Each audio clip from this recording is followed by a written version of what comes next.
Hi everybody, welcome back to Inside number 23, my little corner of the interwebs where I share my creative life.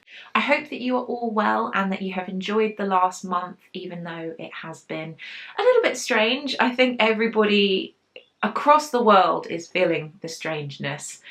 It's kind of funny because I feel that in our day-to-day life we have reached more of a consistent, in inverted commas, new normal over the last month. We have kind of fallen into more of a routine and things have become a bit more consistent, which I shared in the little video at the top of this episode, which was a little sneak peek into how we are living our lives from day to day at the moment. It is feeling a bit more like Groundhog Day because there's very little change or kind of deviation from what we're doing every day at the moment. So that has been a little bit peculiar. But all in all, we are happy, we are healthy, we are safe, we are together, and for that we are feeling incredibly lucky, very, very fortunate, and I hope as much as possible that that is the case for the rest of you as well. I know that it has been a very, very difficult time, and I hope that this episode can be a little bit of calm, a little bit of peace in what has become a very, very tumultuous time across the world. All that being said, if you're new here, my name is Katie. Welcome. It's lovely to have you with me today. I have quite a lot of bits and pieces to talk about today. Some knitting projects that I have finished, and all kinds of finished objects actually, sewing and knitting, which I'm going to be sharing. And later on, I'm going to be talking a little bit about my productivity and my creative process, because it has changed a little bit since we went into lockdown, and I found that my usual way of doing things hasn't quite felt right. So I'm going to talk about that a little bit later on. But for now, I thought I would kick things off with talking about some knitting projects that I have finished over the past month. If you tuned in to last month's episode, you will have seen that I was working on a really, really lovely project for my mum. It's been difficult not seeing my mum. It's been incredibly difficult. Thank goodness that we live in the age of FaceTime. I swear I FaceTime her about 3 or 4 times a day, regularly. So that has made things a lot easier. But I wanted to work on a really special project for her while I was away from her, and that was the Belmont cardigan by Gudrun Johnson, which I knit in this beautiful, gorgeous kind of mulberry purple yarn, and I fully beaded the entire front of that as well. It was a really, really lovely project. It required quite a lot of thought to focus on the lace pattern and the beading, which actually ended up being a really good thing because it meant that my all of my energy was funneled into something very creative and very quantifiable as well, so I found that super, super useful. I did finish that project recently. Hooray! I think that's maybe my 4th adult sweater that I finished this year. I have been cracking on through knitting up all of my sweater quantities. I do have a fair amount of yarn, as you can see behind me, but I think that there is only 1 adult sweater quantity of yarn left behind me there. So in terms of my goals for this year, that was a big one, to knit all my sweater quantities of yarn. So I think I have a few children's sweater quantities back there as well, which I do count in the whole thing. But in terms of working through the stash, that's going really well. As I said, finished my Belmont cardigan. Really, really loved working on it. It was actually a little bit sad when it was finished. And I decided that I would package it up a little bit and go and drop it off at my mum's house. Obviously, we are maintaining social distancing, but I was able to drive to her house, pop it on the doorstep and leave it there for her to collect, and it was a really, really lovely moment.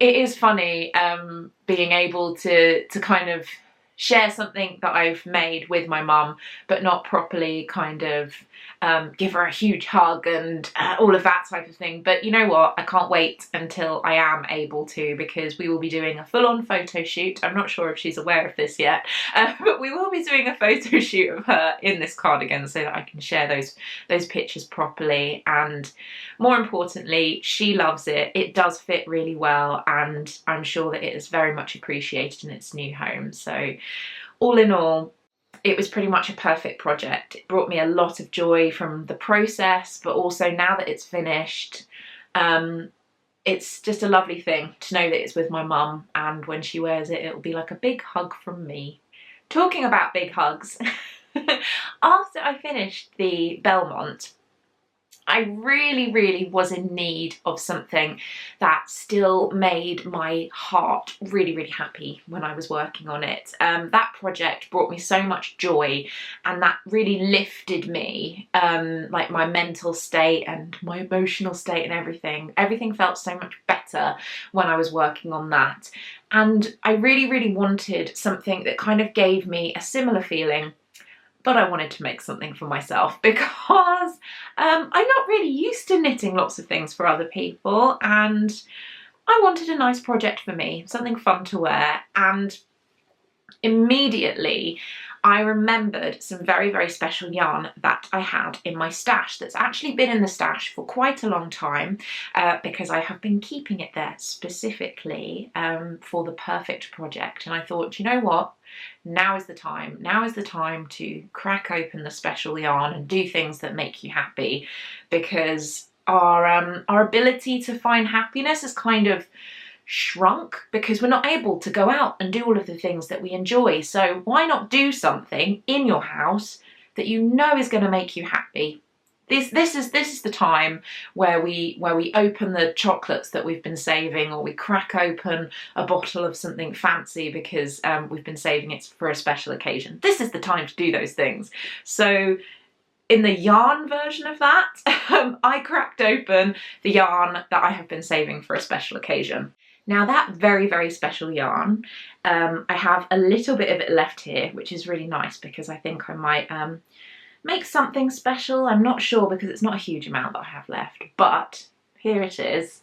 This very gorgeous kind of peachy, pinky, corally yarn was a very special, unique dye job, I guess you would say, from Circus Tonic Handmade.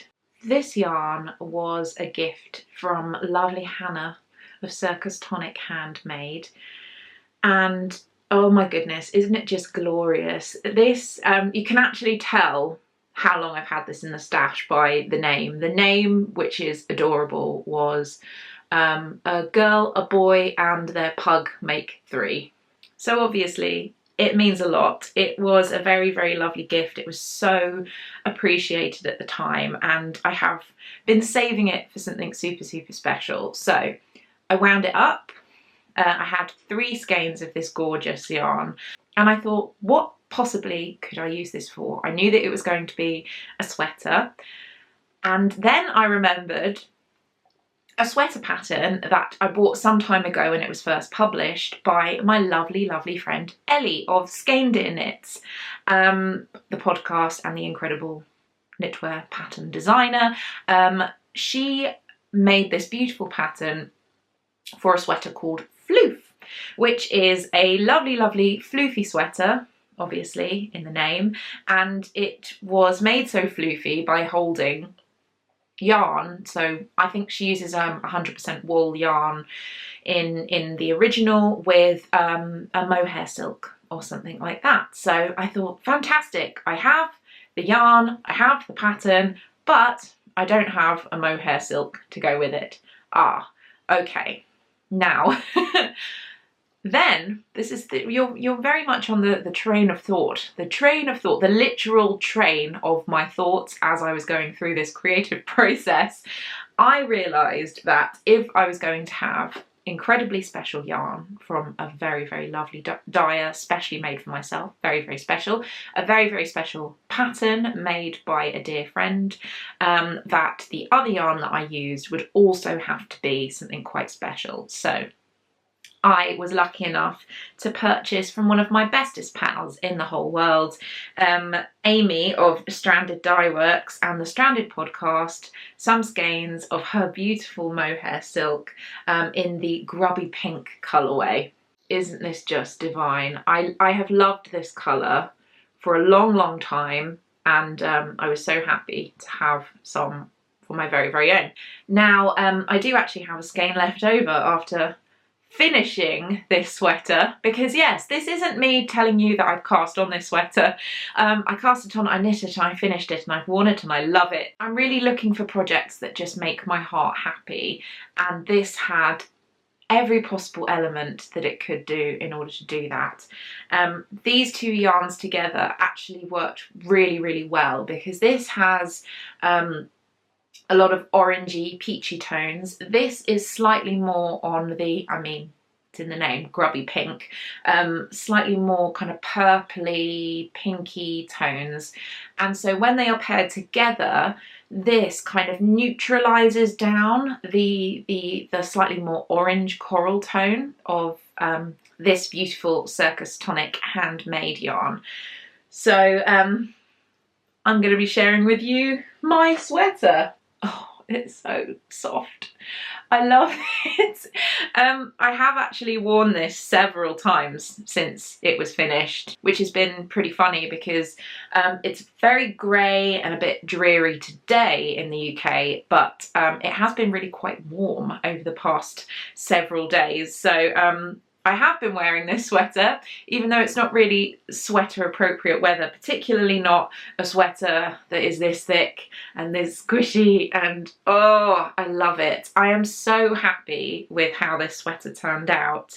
It is, the pattern I should say, uses something called the contiguous method of knitting. I had never heard of the contiguous method of knitting until I heard Ellie talking about it specifically for this pattern, but it's very much that you kind of cast on and go and just go and go and go and go. It's not the type of pattern where you are starting and finishing lots of different times for lots of different pieces, hence the name contiguous. And it is just divine. This is floof. And like I was saying before, you can really see that the slightly orangey tones of the yarn have really been toned down by the grubby pink. And for me, that just makes it even more perfect. I loved the pinky peaches and corals of the yarn originally, but this makes it something that is just a little bit more my particular style, and I love it. It's so warm and fluffy, and I can see myself wearing this a lot. I actually think that I could do with possibly a couple of these in different colours, because I've already got so much wear out of it. Also, a particular style that I really enjoy wearing is kind of collared shirts and shirt dresses. And sweaters like this just look really, really cute with a little collared shirt as well. One of my other favourites of this pattern is that it does have a bit of a high-low hem. If you can see there, the front hem is shorter than the back, just very, very slight, but it's such a lovely touch, and it just, when you wear it, it has this really lovely flow to it, which is gorgeous. So yeah, I thoroughly recommend the pattern. Obviously thoroughly recommend both Circus Tonic Handmade and Stranded Dye Works for absolutely stunning, beautiful yarns that make your heart so happy. And I definitely could see a good few more of these in my future. I love this. It's so soft and snuggly, and I'm not gonna lie, I've been reaching for it a lot since it was finished. Posy also loves it. She loves to pet it and stroke it and, you know, generally manhandle it, drag it all over the living room, cover it in Rolly's hairs and, you know, picking up all the dust, which is one of the slight disadvantages of having a mohair sweater, because it does pick up all the fluff and dust, particularly when your 1-year-old is kind of dragging it all over the floor. But all that being said, it was a project that I loved. It's brought me a lot of joy.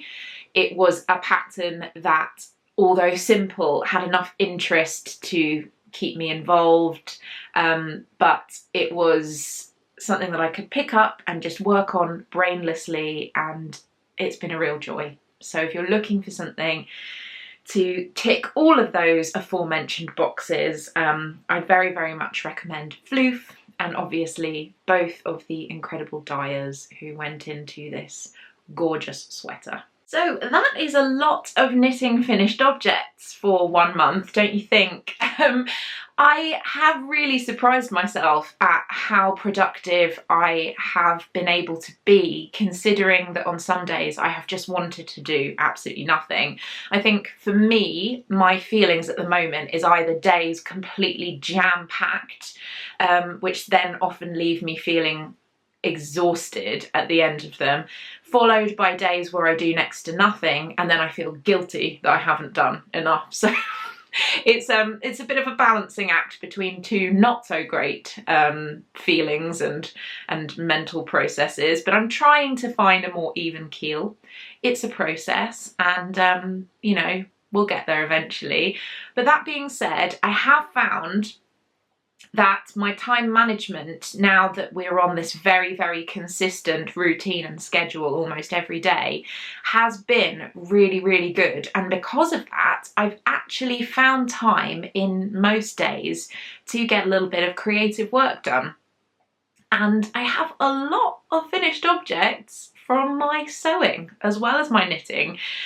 So many so that rather than kind of sit here and talk you through every single one of them, I wanted to do something a little bit different. And so I have put together for you the following video of the most recent acquisitions to my Me Made wardrobe. And I really, really hope that you enjoy it.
The last thing that I wanted to talk about in this episode was a little bit about my productivity and my creative process, and also share with you my most recent cast on for my knitting. Now, as I've said, I have had a bit of a difficulty in finding a balance. I either really overdo it and try and do too much, or I do next to nothing. And that's been really challenging because you end up feeling either version that you've done something wrong, or at least I do. The thing that I have found really useful is trying to be as monogamous as possible. Something that I did at the end of last year, which you will know if you've been watching for a little while, is that I wanted to clear off all my unfinished objects by the time that 2020 started, and having that clean slate, other than things like large blanket projects and scrappy things that are ongoing projects, everything had to be finished or frogged or just resolved. And that has kind of now fed into how I am treating my creative process going forward. As much as possible, I am still trying to remain monogamous when it comes to my projects. With sewing, the way that that looks, because with sewing projects, they tend to be a lot quicker than knitting, unless you're dealing with something really complicated like a very structured dress or a coat or something like that. I queue up lots of projects and do them systematically. So I will pick the projects that I have patterns for, that I have fabric for, and I will take those and put them to one side in this room. They're actually just down there on a slightly lower shelf. And then I will have one day where I just cut fabric, and all of the fabric is cut out, and then I will work on just one shirt and just one skirt and just one dress until that thing is finished. So I'm not as monogamous with my sewing, because I will have several projects all queued up and ready to go, but they are all very much in a state where I have a few projects that I'm focusing my mind on, and I try not to let myself be distracted by anything new or exciting that might be popping up. I take a note of those things and I kind of put them at the back of my brain, but I try not to let them to distract me from the things that I have ready to go. And once something is cut out, I really do feel like, yes, now that needs to be worked on until it is completely finished. And that helps me to stop feeling too overwhelmed by the masses of ideas and unfinished bits and pieces that can make you feel even more stressed in what is already a relatively stressful time. With knitting, what I have found has been really useful is to literally stay monogamous with one project at a time. That's been really useful because it's very quantifiable. I talk about things being quantifiable quite a lot, but what that basically means for me is that I can see very clearly how much work there was when I was starting and working on something a particular time of day and at the end, and I can see my progress, and that really gives me a lot of happiness and a lot of feelings of, yeah, I've achieved something, because I can see exactly how much I've achieved. It also means that things grow a lot faster, because when you're only working on one thing at a time, that gets all of your energy. Therefore, the quantifiable nature of the project becomes more and more pronounced, which is also a little bit of a yay moment. It also cuts down a lot of the noise which I get when I'm feeling anxious, which is that I should really be buying more, or I should be casting on this thing, or everyone's casting on that thing. And whilst that can be a really lovely, exciting feeling a lot of the time, what I have been feeling recently is that that just raises my anxiety levels, which are already at a kind of all-time high, to a point where I stop enjoying everything. So by having the restriction of being monogamous and focused on a single project at a time, I cut out that extra noise and I can just enjoy the thing that I am working on in that moment. And yeah, all in all, that has been really good. It works for me, and maybe that could be helpful for you as well. All that being said, a lot of blathering on about process. I do have my one knitting project that I'm currently working on that I am very excited to share with you. This is a little bit of a cheeky project because I know that at the beginning of this episode I was talking about wanting to knit through my stash and use up my sweater quantities of yarn, etc, etc. But I've also talked in this episode about wanting to find a little bit of joy in what can feel pretty bleak circumstances at the moment, and I treated myself to a new sweater quantities worth of yarn.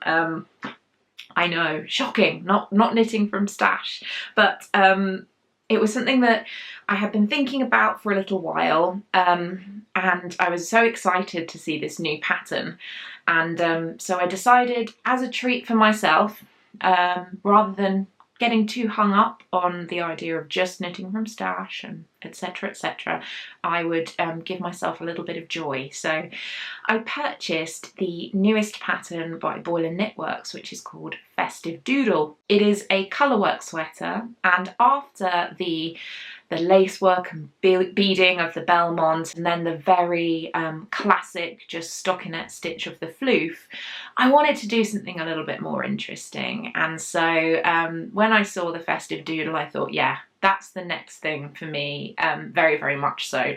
I was particularly swayed to work on this pattern when I saw the yarn that the sample was knitted from the pattern. It's a yarn that I've wanted to try for a little while. I have seen it in a couple of local yarn shops when we were still able to go and browse in local yarn shops.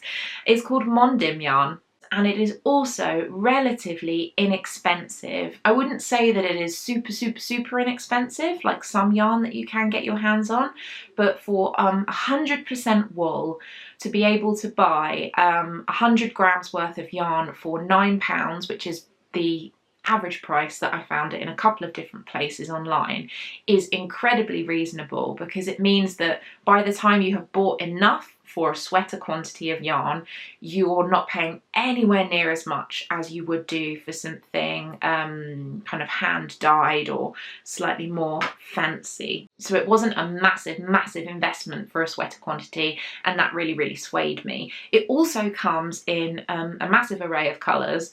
I'm not sponsored by this yarn, by the way. I'm not being paid by them to promote it. I just think that it's great, and I've really enjoyed working with it.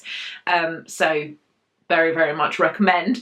I bought my colours that I used from Tangled Yarns and also Wild and Woolly, which both have online shops that you can browse and purchase from. I went with very similar colours to the original pattern. The original is in kind of these really nice, slightly dark, grungy jewel tones, which I'm very much a fan of.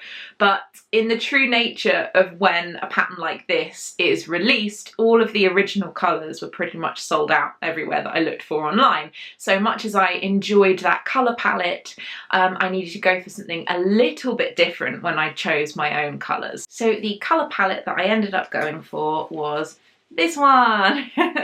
So this is 3 of my skeins. I also have a white to go with them, but in case you're interested, this is colour 300, this is colour 303, and this gorgeous greeny lovely colour is 306. So it is a very similar colour palette to the original pattern. It's just a little bit darker, but it works for me. These are the type of colours that I very much enjoy working with, and I have loved working with this yarn. One of the real joys of being monogamous with a project like this is that it has grown so quickly, and I just know that it's going to be something that I'm going to want to wear all the time, possibly with some of the new items that I showed you in my little finished object sewing project video. But here she is in all her glory. Is this not just dreamy? I'm so happy with how this is working up. It has been a really long time since I have done a full colourwork sweater. I've done a couple of colourwork bits and pieces here and there, shorter things. You know, the floozy that I'm wearing today has a sort of colorwork yoke on it, but this is 100% colorwork from the moment that you cast it on until the moment that you cast it off, and it has been such a joy to work on.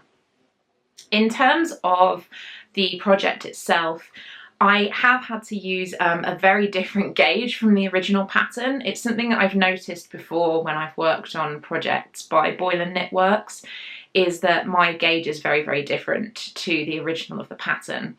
I have gone up a needle size. I think it's something like 0.5 millimetre or 2.5 millimetre increase in every needle size that was suggested in the pattern, and I am still working to a gauge that is smaller than the one that the pattern specified. So I am knitting the numbers from the size 4 of the pattern, but I think that what it will come to be in the end is the equivalent of the size 3, which is what I wanted. So so that's fine. A little bit of maths was required when I first cast this on and swatched for it, but I really, really like the gauge that I have, that I've got with this pattern.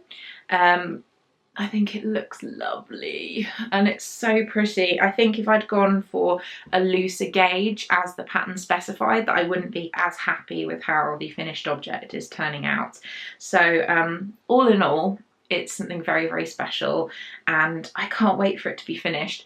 Obviously, we are now moving into spring and summer, so it's going to be a little while, I think, before I'm able to wear this.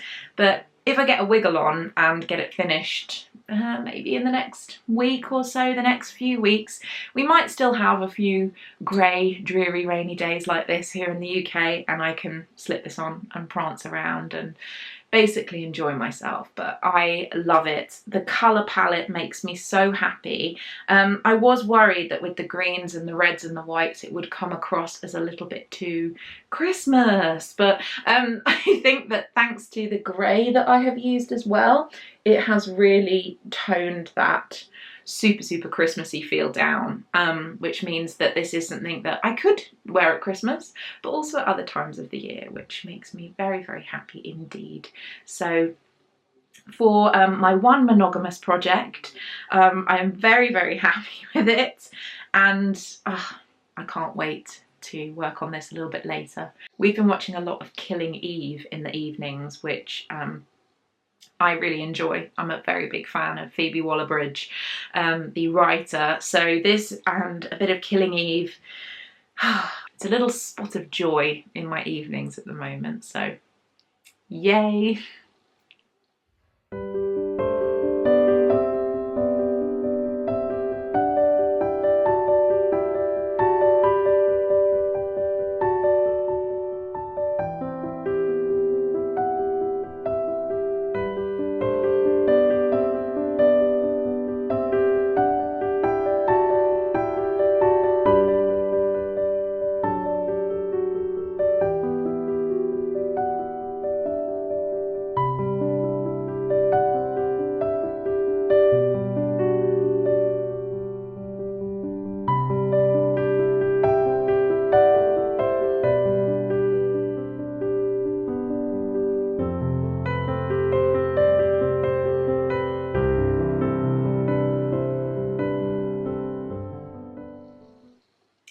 That is everything for this month's episode. Thank you so, so much for watching, as always. I hope that you've enjoyed spending a little bit of creative time with me.